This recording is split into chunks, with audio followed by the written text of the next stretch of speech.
Vous allez le voir, madame, monsieur, c'est une véritable révolution dans le domaine de la cardiologie. Elle sera présentée, cette révolution-là, au cours d'un congrès qui débute aujourd'hui à Nice. Et le plus petit stimulateur cardiaque au monde, on appelait ça un pacemaker. Vous vous souvenez peut-être de la taille que ça faisait. Brigitte va vous le montrer. Mais on va commencer par la définition. Un stimulateur cardiaque, ça sert à quoi au fond ? Comme son nom l'indique, ça sert à stimuler le cœur. C'est-à-dire qu'il est indiqué pour des patients qui ont des troubles du rythme, qui ont un cœur qui par moment va battre très lentement, dangereusement pour eux. Et donc pour ces patients, on va leur proposer un stimulateur, donc un pacemaker, c'est le même mot. Au fond, c'est un régulateur. Exactement, c'est-à-dire c'est... Quand c'est trop bas ou trop fort, lui, il régule. Alors là, c'est vraiment pour des personnes qui ont le cœur qui va battre trop lentement, qui va ralentir, et au moment où le cœur va ralentir, eh bien le pacemaker ou le stimulateur va envoyer des impulsions électriques au cœur pour le faire battre à une vitesse plus normale. Alors le stimulateur habituel, c'est celui-ci, de cette taille-là, donc un boîtier bourré d'électronique. Je vais vous montrer à côté d'un crayon, parce que sinon on ne se rend pas compte. Voilà, ça c'est un crayon. Voilà.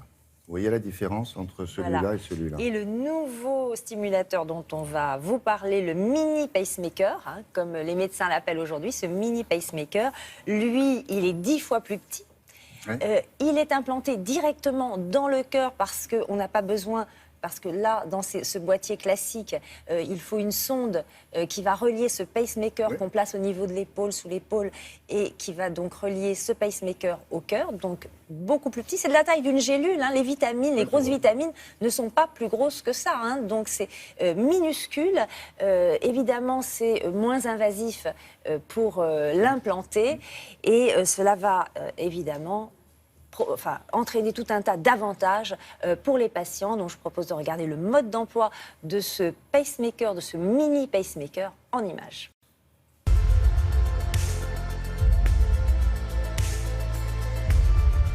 Pour introduire le mini pacemaker dans l'organisme, on pratique une micro-incision en haut de la cuisse, au niveau du pli de l'aine, et par l'intermédiaire du réseau veineux, on va monter directement au cœur, l'appareil étant fixé à un petit cathéter, et ensuite on va positionner le système à la pointe du cœur au niveau du ventricule droit. Pour avoir la certitude que le mini pacemaker ne bouge pas, on va tirer sur le système, et le système est muni de petites ancres, comme l'ancre d'un bateau dans le sol marin, et on vérifie que les ancres sont bien fixées à la paroi du cœur. Progressivement, l'appareil va être recouvert de cellules et en quelque sorte se cimenter à la paroi du cœur et ne plus bouger. Le mini pacemaker est équipé d'une batterie dont la longévité est estimée à environ 10 ans. À la fin de la vie de la batterie, on va positionner un nouveau mini pacemaker à côté du précédent, ce qui ne pose pas de problème puisqu'on peut en mettre 2, 3, voire même 4 au niveau du ventricule droit, sans conséquence pour le patient. Ce mini pacemaker ne remplace pas tous les pacemakers. Il est indiqué pour les patients qui ont un ventricule qui bat trop lentement. L'appareil va remplacer donc le stimulateur cardiaque muni d'une seule sonde. Parfois, il faut mettre des pacemakers munis de 2, voire même 3 sondes.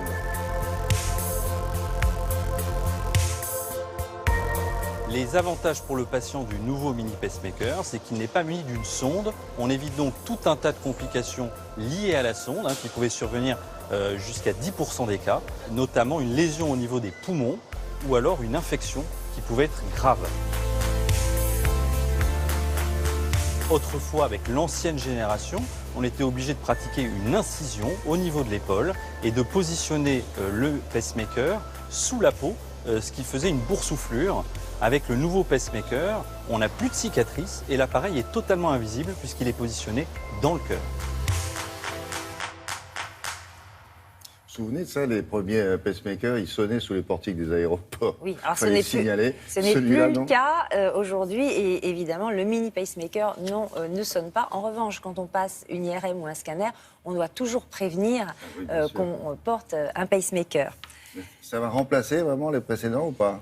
Alors, à l'heure d'aujourd'hui, au moment où je vous parle, non. D'abord, il faut attendre que l'assurance maladie rembourse entièrement ce mini pacemaker. Pour l'instant, les patients qui ont bénéficié de cet appareil l'ont eu parce qu'ils ont participé à des protocoles de recherche, où ce sont des hôpitaux dans leur budget qui ont proposé ces mini pacemakers à des patients. Donc, les spécialistes disent qu'il faut attendre à peu près 2 ans pour un remboursement total.